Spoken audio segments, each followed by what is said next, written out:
નમસ્કાર અને સ્વાગત છે.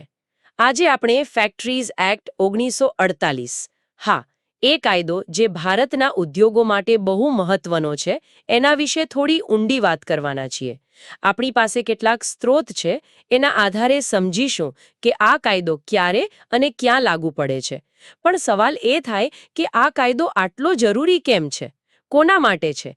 કઈ ફેક્ટરીઓએ આનું પાલન કરવું જ પડે? ચાલો આજે આ બધા પાસાઓને સમજવાનો પ્રયત્ન કરીએ. બિલકુલ. ફેક્ટરીઝ એક્ટનો મુખ્ય હેતુ તો જુઓ. ફેક્ટરીમાં જે લોકો કામ કરે છે એમની સલામતી, એમનું સ્વાસ્થ્ય અને કલ્યાણ, એ બધું જોવાનું છે. મતલબ કે જ્યાં પૂરતા માણસો હોય અને કંઈક ઉત્પાદન જેવું થતું હોય ત્યાં નિયમો હોવા જરૂરી છે એમ.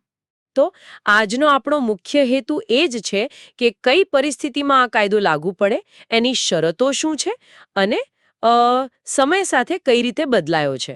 ચાલો આ રસપ્રદ વિષયમાં થોડા ઊંડા ઉતરીએ. તો સૌથી પહેલો અને એમ કહીએ કે પાયાનો સવાલ, કઈ જગ્યા ફેક્ટરી ગણાય? મતલબ આ કાયદા હેઠળ કોણ આવે એ નક્કી કરવા માટે શું જોવાનું? ખાલી માણસોની સંખ્યા કે પછી બીજું કંઈ? હા, એમાં મુખ્યત્વે બે વસ્તુઓ છે. એક તો કામદારોની સંખ્યા અને બીજું પાવરનો ઉપયોગ. એટલે કે વીજળી કે મશીનનો ઉપયોગ થાય છે કે નહીં. સ્ત્રોતો કહે છે કે જો કોઈ જગ્યાએ પાવર વપરાતો હોય અને છેલ્લા 12 મહિનામાં કોઈ પણ દિવસે 10 કે તેથી વધુ લોકો ઉત્પાદન પ્રક્રિયામાં કામ કરતા હોય તો એ જગ્યા ફેક્ટરી ગણાય અને કાયદો લાગુ પડે. અચ્છા, એટલે 10 લોકો અને પાવર, આ એક કોમ્બિનેશન થયું. પણ જો પાવર ના વપરાતો હોય તો? જેમ કે હાથથી જ બધું કામ થતું હોય, એવી ઘણી જગ્યાઓ હોય છે ને? હા, એના માટે પણ જોગવાઈ છે. જો પાવરનો ઉપયોગ ના થતો હોય પણ ત્યાં 20 કે તેથી વધુ કામદારો ઉત્પાદન પ્રક્રિયામાં હોય તો પણ એ ફેક્ટરી જ ગણાય અને કાયદો લાગુ પડે. એટલે 10 અને 20 નો આંકડો છે. હા, બરાબર.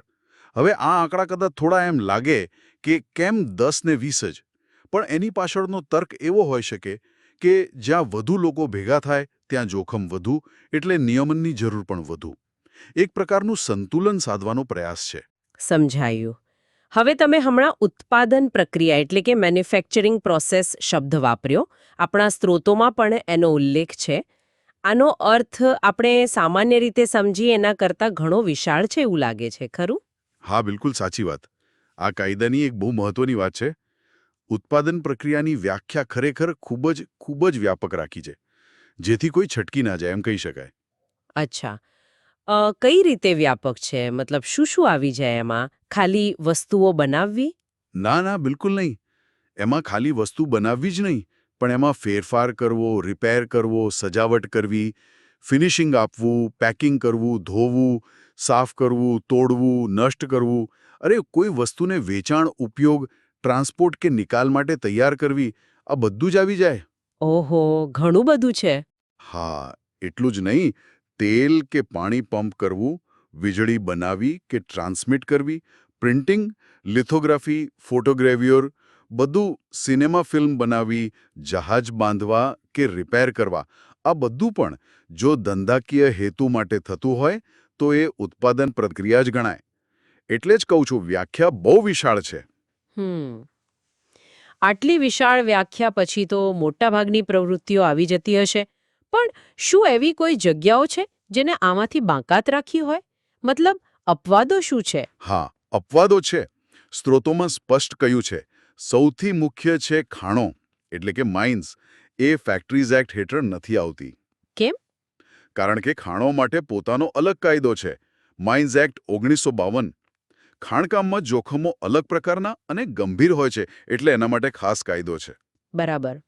ખાણો સિવાય બીજું કંઈ? હા, જેમ કે આર્મીના મોબાઈલ યુનિટ્સ, રેલવેના રનિંગ શેડ, જ્યાં એન્જિન વગેરેનું મેન્ટેનન્સ થાય, અને સામાન્ય રીતે હોટેલ, રેસ્ટોરન્ટ કે ખાણીપીણીની જગ્યાઓ. આ બધી જગ્યાઓ ફેક્ટરી એક્ટમાંથી બહાર છે. અલબત્ત, જો હોટેલમાં મોટા પાયે બેકરી જેવી ઉત્પાદન પ્રવૃત્તિ થતી હોય તો કદાચ એ ભાગ પૂરતો કાયદો લાગુ પડી શકે, પણ સામાન્ય રીતે નહીં. અને પેલી વાત જે વારંવાર પૂછાય છે કે જો કોઈ પોતાના ઘરમાં જ કુટુંબના લોકો સાથે કંઈક નાનું કામ કરતું હોય તો? ઘરઘંટી કે નાની વર્કશોપ જેવું? હા, એ પણ એક મહત્વનો અપવાદ છે. જો કોઈ જગ્યાએ ફક્ત કુટુંબના સભ્યો જ કામ કરતા હોય, બહારનો કોઈ કામદાર ના હોય, તો એ જગ્યા ફેક્ટરી નથી ગણાતી અને આ કાયદો સામાન્ય રીતે લાગુ નથી પડતો.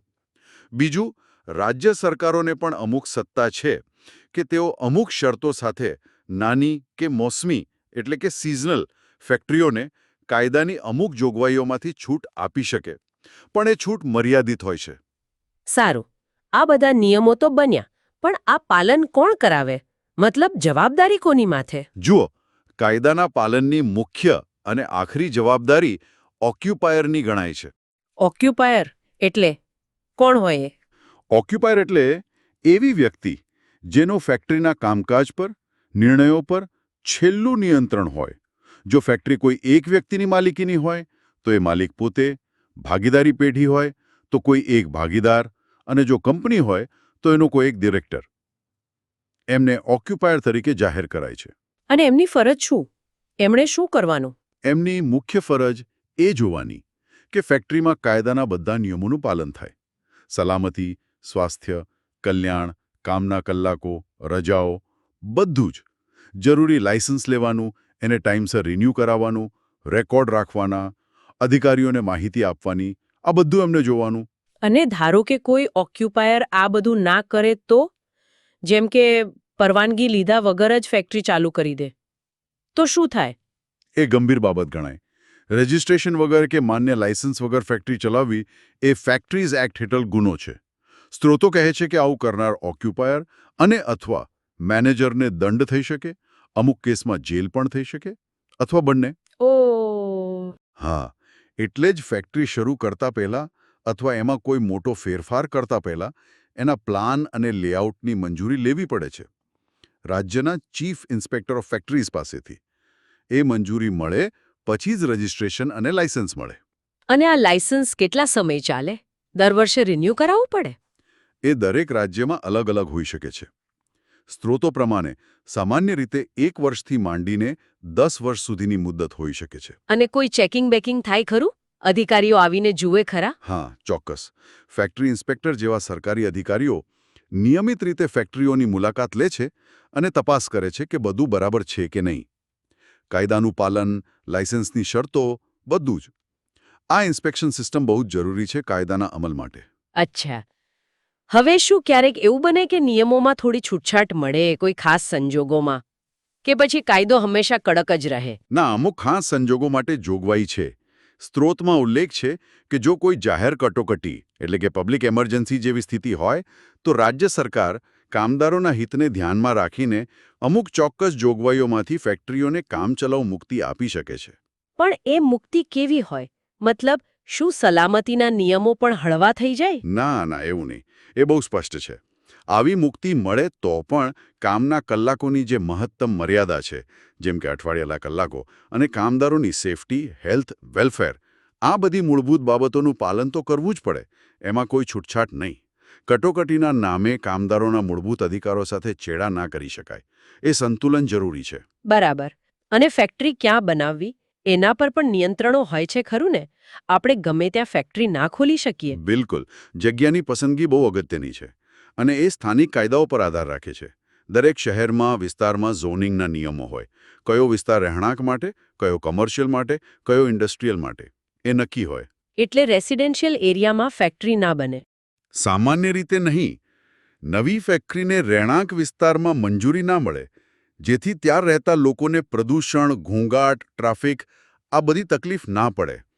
હા, જો તોય ફેક્ટરી અત્યંત જરૂરી જાહેર સેવા સાથે જોડાયેલી હોય, જેમ કે પાણી પુરવઠો કે વીજળી, તો કદાચ સ્થાનિક સત્તાવાળા ખાસ પરવાનગીથી અપવાદ તરીકે મંજૂરી આપી શકે, પણ એ બહુ ઓછા કિસ્સામાં. હવે સમય બદલાયો છે, ટેકનોલોજી આવી છે, વહીવટ પણ ડિજિટલ થઈ રહ્યો છે. તો શું આ કાયદાના અમલમાં પણ કંઈ ફેરફાર આવ્યા છે? કંઈ આધુનિક થયું છે? હા, ચોક્કસ. ડિજિટલ યુગની અસર અહીં પણ દેખાય છે. સ્ત્રોતો કહે છે કે હવે મોટાભાગના રાજ્યોમાં ફેક્ટરી માલિકો લાયસન્સ માટે ઓનલાઈન અરજી કરી શકે છે. રિન્યૂ પણ ઓનલાઈન કરાવી શકે છે. અચ્છા, એ તો સારું કહેવાય. હા, એનાથી પ્રોસેસ ઝડપી થઈ છે, સરળ થઈ છે, પારદર્શક પણ બની છે. કાગળિયા ઓછા થયા, સમય બચે. આપણા સ્ત્રોતોમાં ગુજરાતના 2025ના જે નવા નિયમો છે એનો ખાસ ઉલ્લેખ છે. એમાં શું ફેરફારો છે જે નોંધ લેવા જેવા છે? હા, ગુજરાતના નવા નિયમોમાં અમુક મહત્વના ફેરફાર છે. એક તો કામના કલાકો અને ઓવરટાઈમના નિયમોમાં થોડી રાહત આપી છે.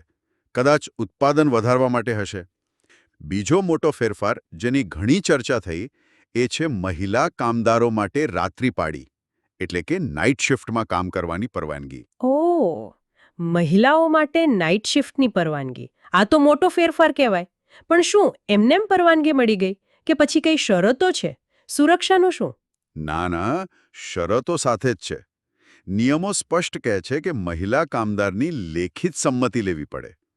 અને સૌથી અગત્યનું, ફેક્ટરી માલિકે એમની સુરક્ષા માટે પૂરતી વ્યવસ્થા કરવી જ પડે. કેવી વ્યવસ્થા? જેમ કે રાત્રે આવવા જવા માટે ટ્રાન્સપોર્ટની સગવડ, ફેક્ટરીમાં પૂરતા સિક્યોરિટી ગાર્ડ, યોગ્ય લાઇટિંગ અને ખાસ કરીને જાતીય સતામણી રોકવા માટે કડક મિકેનિઝમ. આ બધું ફરજિયાત છે, સલામતી પહેલાં. જો કે પેલી જે મૂળભૂત સંખ્યાની મર્યાદા છે ને, પાવર સાથે 10 અને પાવર વગર 20, એમાં કોઈ ફેરફાર નથી કર્યો. અને નિયમો તોડવા બદલ જે દંડ થાય એમાં કઈ ફેરફાર? હા, એ પણ એક મોટો ફેરફાર છે. નવા નિયમોમાં રજિસ્ટ્રેશન વગર ફેક્ટરી ચલાવવા બદલ અથવા ખોટી જગ્યાએ મતલબ નિયમો વિરુદ્ધ ફેક્ટરી સ્થાપવા બદલ જે દંડ હતો એની રકમ ઘણી વધારી દીધી છે. અચ્છા. હા, આ બતાવે છે કે સરકાર હવે પાલન કરાવવા માટે વધુ ગંભીર છે. નિયમ તોડવો વધુ મોંઘો પડશે. કદાચ ઉદ્યોગોને નિયમોનું પાલન કરવા માટે દબાણ વધારવાનો આશય છે. તો આટલી બધી ચર્ચા પછી આપણે શું તારણ કાઢી શકીએ? ટૂંકમાં કહેવું હોય તો, ફેક્ટરીઝ એક્ટ 1948 ત્યારે લાગુ પડે જ્યારે કોઈ જગ્યાએ પાવર સાથે 10 કે વધુ અથવા પાવર વગર 20 કે વધુ લોકો ઉત્પાદન પ્રક્રિયામાં કામ કરતા હોય. બરાબર.